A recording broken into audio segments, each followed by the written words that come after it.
My people believe that the White Lodge is a place where the spirits that rule man and nature here reside. It's a local legend. Goes way back.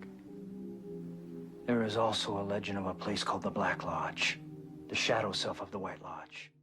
In Twin Peaks Series 2, Major Briggs explains that he has been in search of a White Lodge, a bastion of pure good and happiness, but with the mere presence of the White Lodge, there is also a Black Lodge.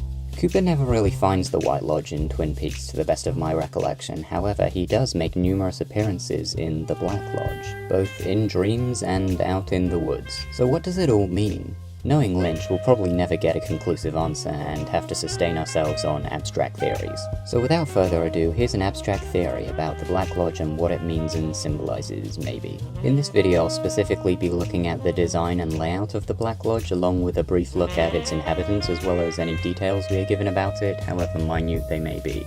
And I should mention that this will also dive into spoiler territory, so be aware of that going in. This video will also briefly cite pages of the article from Literature and Film Quarterly, Volume 21, Number 4, entitled Cooper Details and the Patriotic Mission of Twin Peaks by Scott Pollard. That's right, I did actual research, so be sure to check out that article if it intrigues you. I'll also be looking at some of Lynch's other works, namely Mulholland Drive and Inland Empire, and so I'll be going into deeper spoiler territory with those as well, if it's even possible to spoil Inland Empire. So first of all, the Black Lodge is presented as a room with a couple of chairs, more often than not, and a floor of adjacent black and white repeated bends, and a backdrop of a large red curtain. A lot of people have made the connection of it resembling a talk show stage, which is a pretty apt description, seeing as what goes on more often than not in the Black Lodge is conversations. In Twin Peaks, these conversations are often between Cooper and the Arm, or Cooper and the Fireman, or Cooper and Laura Palmer, but I guess I'll get onto those characters later on. This visual comparison to some kind of stage is also in a way supported by the subtext of some of Lynch's other filmography. Because in Twin Peaks, the Black Lodge is supposed to be this dark, corrupting place inhabited by the worst of the weird, and when you compare that to, for example, Mulholland Drive, specifically the latter half of the film, where the departure of an ideal, adventurous life in Hollywood is preceded with Diane's shattered dreams, horrifying nightmares, and crumbling mental state, it is in some way comparable. So it would seem as though the Black Lodge bears similarities to, on a basic level, the realm of show business. This is emphasized by the flashing lights, which are often used as a motif in Lynch films. However, in this specific example, they really feel like the flash of photography, specifically from paparazzi. And you can't tell me Laura Palmer kissing Cooper isn't in some way reminiscent of Diane and Jimmy's audition scene. Additionally, in Hawke's explanation of the Black Lodge as the shadow self of the White Lodge, he says that the spirits must pass through both on their way to perfection. And what is a spirit if not an embodiment of a person in a current state? Like the spirits we see in Twin Peaks are often said to have been around for a long time, at least Mike and Bob. And Leland's description of Bob, while seeing him in his childhood, doesn't seem any different from how Bob appears in the main story. What I'm getting at is, when relating the Black Lodge to show business and Hollywood, Hawke's use of perfection could quite possibly mean reaching a peak of fame, thereby being immortal, like a spirit. I know it sounds like a stretch, but the connection between spirits and Hollywood, in my mind, seemed to point towards their conclusion. Therefore, passing through both the good and the bad to ultimately come to immortality seems to relate to the beginning state of Mulholland Drive in Hollywood, and the end, and the dichotomy between the two. Hopeful optimism and exciting prospects on one side, and on the other, dark feelings of lust and misery. If you confront the Black Lodge with imperfect courage, it will utterly annihilate your soul. So on some level, similarities appear between Twin Peaks and Mulholland Drive, at least in terms of their symbolism of Hollywood in comparison to the Black Lodge.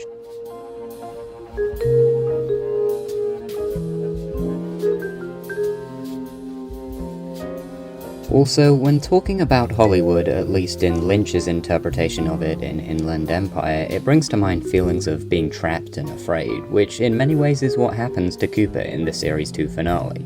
If I could go into a side note for a moment, the trope of a hero venturing into a place of death and mystery is by no means a new trope. In fact, it's one of the oldest tropes in the history of literature. Odysseus, Heracles, and Aeneas all venture into the underworld in their respective poems. However, an example that feels most reminiscent of Twin Peaks is that of Orpheus, the famous poet who ventured into the underworld to get his wife back, which doesn't go to plan. In the finale of Series 2 of Twin Peaks, Wyndham Earle kidnaps Annie and brings her to the Black Lodge.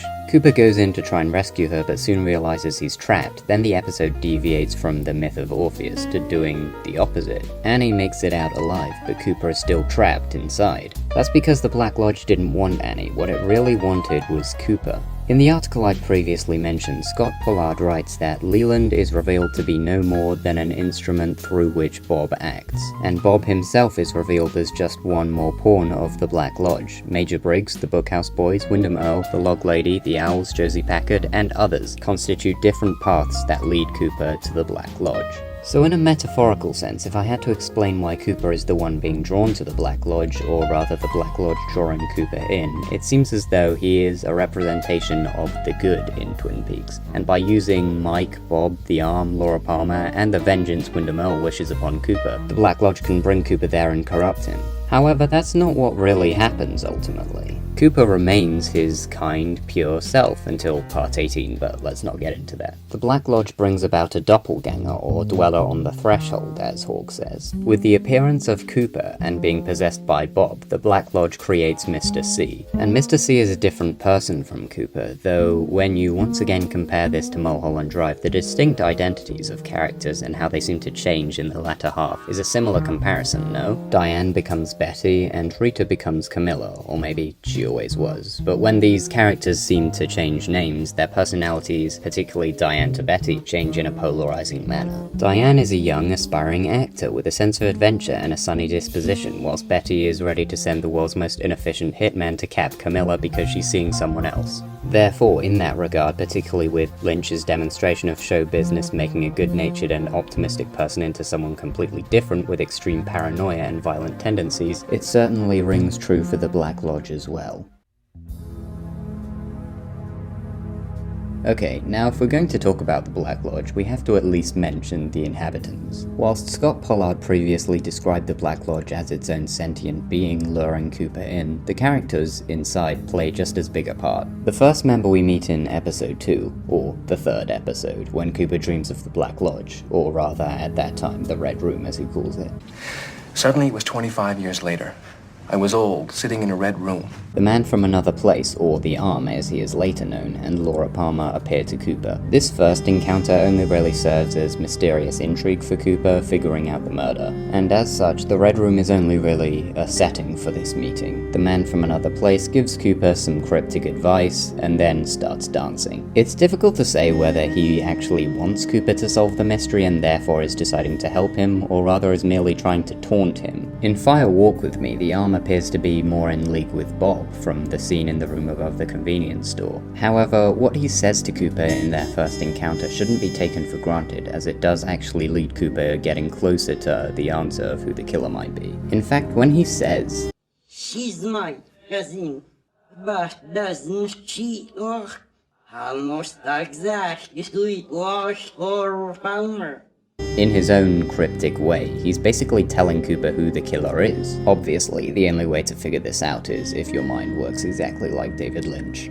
But the clues are still there. Anyway, in this instance, The Man from Another Place seems only to serve as a source of confusion for Cooper. Lynch's filmography, like Mulholland Drive, Inland Empire, and maybe even Lost Highway, all seem to have some symbolism to Hollywood and how it messes people up, particularly women, and I believe the incident of Laura Palmer's death is to some extent comparable. So in the context of Hollywood, and moreover show business, the characters in the Black Lodge should represent the worst of the weird in the Hollywood industry. And whilst the Arm is not exactly the most obvious metaphor for something, maybe what he represents is confusion, and to a similar extent intrigue, as by giving Cooper the most abstract hints to solve the murder, he is drawing Cooper closer and closer to the Black Lodge. In Fire Walk With Me, Cooper does appear in the Black Lodge, and whilst it's not made clear when in his timeline this is, I think with the addition of the missing pieces in the Blue Rose cut of Fire Walk With Me, Most people, including myself, believe it's right after the events of episode 29, or the 30th episode. God damn it, Lynch, why did you have to make even your episode numbers confusing? The next character I would like to talk about is the Giant, or the Fireman. Making his first appearance in the first episode of Series 2, the Fireman, even more so than the Arm, provides clues to solve the murder. Now, you could argue that this, much like the Arm, makes the Fireman another example of intrigue to lure Cooper into the Black Lodge, but I think there is a clear distinction. The Fireman, out of all the members of the Black Lodge, appears the most good, as he's never seen working with Bob, and he brings Freddy to Twin Peaks, specifically so he can kill Bob once and for all. The Fireman shows alarm when Cooper starts to get attached to Annie, as if he knows she will be kidnapped and brought to the Black Lodge. So, if we are to believe that the Black Lodge is a manifestation of Hollywood, the Fireman, in my opinion, is an outlier, or more specifically, the good presence in a sea of bad.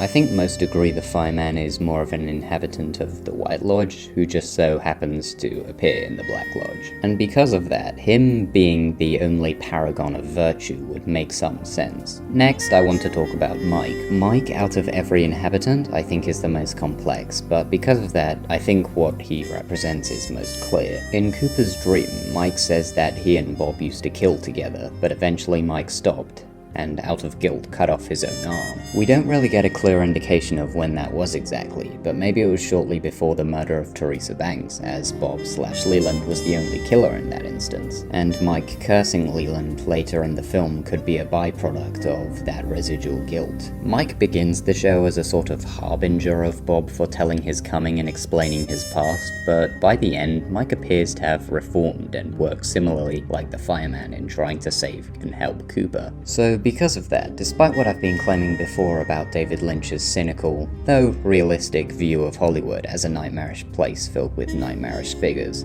Mike seems to be evidence that these strange characters can change. I mean, look at the Arm. Jesus Christ, what did my mans do to you? And on that note, I'll wrap up the theory there. Just to reiterate, this is my personal view on what the Black Lodge could symbolize, and there are probably things I've neglected to mention, because when it comes down to analyzing David Lynch, nothing ever fits perfectly into a single seamless metaphor. That's kind of the beauty of his work, and how there's always something that can be explained, and this interpretation is just one among many.